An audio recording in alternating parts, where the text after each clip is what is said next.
Então ele explicou de que forma o aumento de moeda leva ao aumento de preços. Não é fada madrinha, aumenta instantaneamente, criou dinheiro, aumentou o preço. Ele dizia o seguinte: em geral, o aumento de renda leva a um aumento proporcional de consumo, que gradualmente leva ao aumento de preço.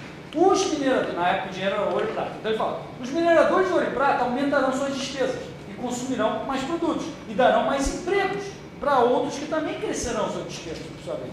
Toda essa despesa em carne, vinho, lã, diminui a porção dos outros habitantes que não participaram da nova riqueza dos mineradores em questão. A maior demanda pela carne, vinho, lã levará a maiores preços por esses e causarão os fazendeiros que fazem esses produtos a lucrar e aumentar os seus gastos. Os que sofrerão pela inflação serão os proprietários em geral, na época do aluguel, e todos os outros que têm o salário fixo. Esses são os últimos que vão receber o dinheiro lá depois que os preços todos aumentaram. Então, isso aqui veio a ser a tese central da escola austríaca, da filosofia do Hayek e Mises, dos ciclos econômicos, né, que vai ser muito falado, falei ontem, né, e baseado no efeito Cantillon. Né? E ele dizia também, bastante relevante para a situação de crise que a gente tem hoje, o que ele dizia? O excesso de papel moeda emitido pelos bancos não prejudica a circulação enquanto estiverem sendo usados para compra e venda de produtos. Mas, se um pânico ou uma crise levar os detentores dessa moeda a demandar prata depositada no banco, a bomba explodirá e se perceberá que essas são operações muito perigosas. Isso aqui é parecido com o que eu estava falando ontem de como o banco cria moeda, reserva inflacionária e como não tem dinheiro para todo mundo. Né? O Cantillon já tinha identificado isso. Então o Hayek, o que ele falava, a opinião dele sobre o Cantillon?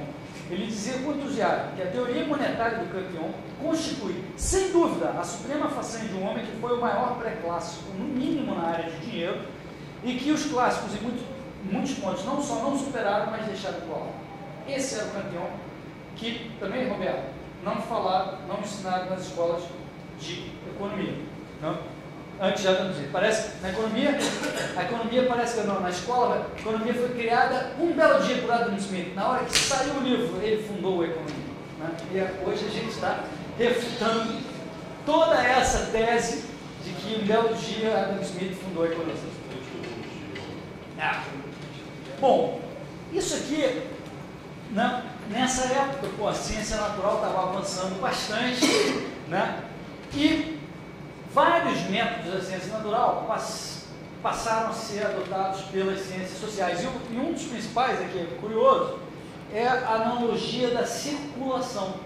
Né? Foi descoberta nessa época, porque havia o sangue circulando no organismo, etc. Né? E como é que isso foi usado na circulação? Os fisiocratas, que algumas escolas até mencionam os fisiocratas, que vieram também antes de Adam Smith, né? Fizeram o primeiro modelo de fluxo circular da economia. Né? Veja bem como é que funciona esse modelo. Eles separaram aqui o modelo holista, vamos lá, de novo usando o conceito que ele falou, holista porque ele está falando de classes, né? Classes de rentistas, que são donos de terra, classes de agricultores que operam na terra e classes de industriais. Né? E esse modelo é interessante, a gente vai ver, porque, bom, primeiro ele diz o seguinte, ele chama a indústria de classe estéril, porque ele não está agregando nada, ele recebe uma certa, esse aqui é o fluxo de dinheiro, tá? Então ele compra, né, ele recebe dinheiro dos agricultores para vender as máquinas, né, mas ele paga dinheiro dos agricultores para consumir produtos da agricultura e ele recebe dinheiro dos rentistas. Né? E os rentistas, por sua vez, pagam dinheiro para comprar alimentos do pessoal da agricultura. Os únicos caras que eles acham que contribuem para a economia são os agricultores, que têm essa seta mais forte aqui, mostrando que eles geram um excesso e essa turma aqui, então, é o único cara realmente produtivo na economia. Por causa dessa, vamos dizer, dessa modelagem econômica, eles chegaram a essa conclusão errada, né? Mas esse tipo de abordagem passou a ser adotada desde então e veio com base numa analogia da circulação sanguínea. Né? Veja os perigos de se adotar metodologias que que não são apropriadas para as ciências sociais, né? Os fisiocratas foram os primeiros que fizeram isso. Esse era o tableau économique, né? E vocês vão reconhecer que esse modelo é muito parecido com outro modelo que vocês conhecem, né? Que é o modelo keynesiano, também holista, porque fala aqui de classes de empresas, firmas, etc., classes de famílias. Esse cara paga para essa empresa para comprar produtos, esse cara paga para a família, né, para contratar esse pessoal, né? E aí vem a grande artimanha do Keynes aqui. Ele diz o seguinte, que o investimento soma ao fluxo. Tem uma seta que soma ao fluxo, né?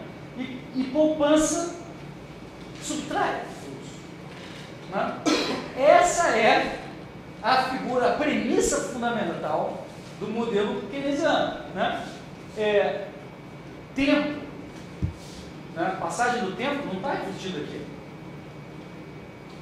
Vou esperar um segundinho para ele trocar aqui.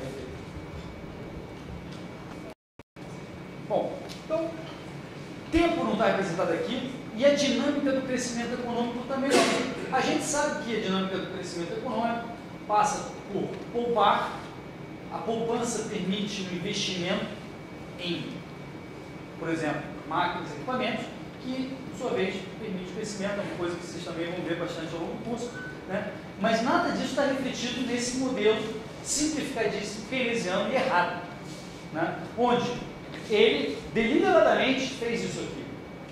Assume que o investimento soma ao fluxo, isso é muito bom para a economia, veja bem, soma o investimento ao fluxo, e a poupança sai. Então, quando você tem lá a fórmula do C mais G mais I mais não sei o que lá, igual a I, que é só um retrato, não mostra nenhum dinamismo, está falando. O que é a economia hoje? Um retratinho, né? Então, olha aqui, C mais G e tal, mais I, isso aqui, ó, vamos falar nesse assunto. A poupança não faz parte desse raciocínio, né? Então, daí vem um método keynesiano, né, que é importante você entender a premissa para saber onde estão os problemas, né? Mas voltando ao ciclo da história aí, ao rumo da história, mencionei o Turgot, né, mais um pensador, que dizia o seguinte, que olha o poupador, bem diferente do Keynes, né?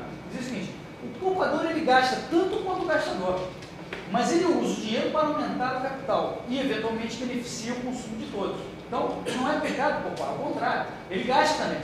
Para poupar, ele gasta, está comprando alguma máquina, ou emprestando para alguém que está comprando alguma máquina, né? Gasta tanto, só que ele permite o crescimento. Então, o poupador é muito melhor que o gastador, ao contrário do que Keynes diz, né? Então, quando ele fala isso, ele está colocando foco na estrutura da produção, o que você precisa do crescimento e na preferência do tempo. Simplesmente, o cara que poupa, ele prefere não gastar para permitir ele ganhar mais ao longo do tempo. Ao contrário do gastador que tem uma vontade de ter um consumo final agora, né? Bom, o CE, o famoso CE, né? O famoso, entre os austríacos, também tentam competir bastante aí nas escolas de economia, né? Num tratado de economia política de 1803, ele diz o seguinte, tudo que alguém produz representa ao mesmo tempo uma demanda por outras coisas. Quando você produz, você já está criando a possibilidade de comprar outra coisa, né? Então, se há mais sapatos produzidos, esses sapatos serão oferecidos no mercado, em troca de outros bens. Se alguém produzir um sapato, vai parar esse sapato na mão de alguém que vai permitir o recebimento de um outro produto.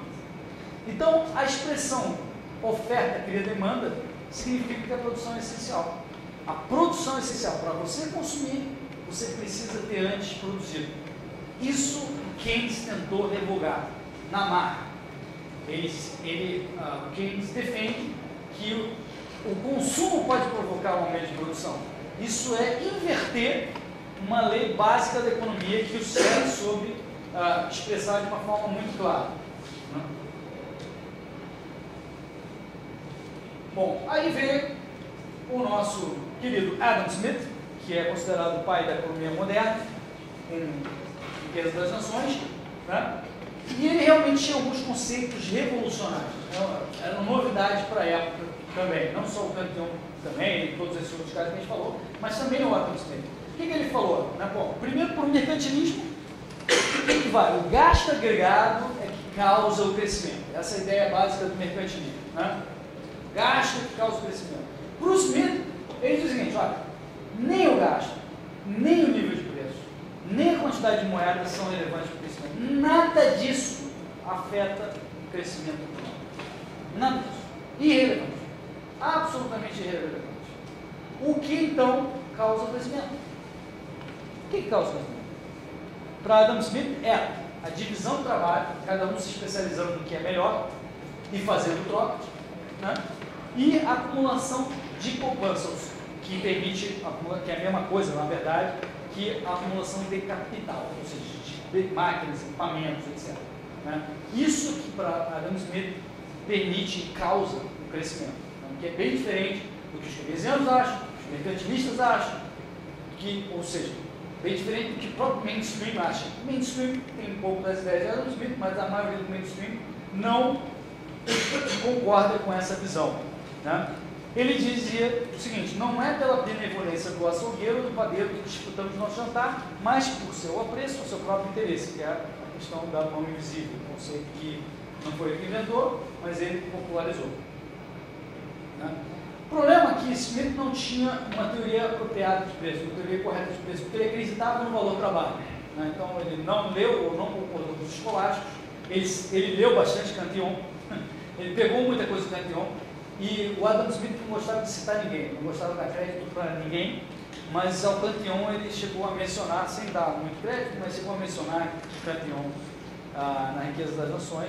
Mas, bom, na opinião do Leland Yeager, professor da Auburn University, ele diz o seguinte, que o Adam Smith descartou as contribuições anteriores sobre o valor subjetivo, papel do empreendedor, sobre preços reais, e ele substituiu por uma teoria de valor do trabalho, ou seja, que o valor de cada produto é correspondente ao trabalho envolvido nesse produto. Uma coisa que a gente já viu aqui, que em séculos e séculos já tinha sido revogada, mas ele defendia essa teoria de valor do trabalho, um foco no equilíbrio de longo prazo, né? De novo rejeitando o que a gente tinha visto até agora, de equilíbrio, e por um mundo onde o empreendedor então não tem papel. Na opinião do Yeager, ele misturou calvinismo com a economia, porque ele apoiou a proibição da usura, por exemplo, e distinguiu entre ocupações produtivas e improdutivas. Vale a pena dar uma olhada no que ele considerava. Olha, essa aqui é uma ocupação que não vale nada, não se deve fazer, várias ocupações, e todas têm a ver com o calvinismo. Né?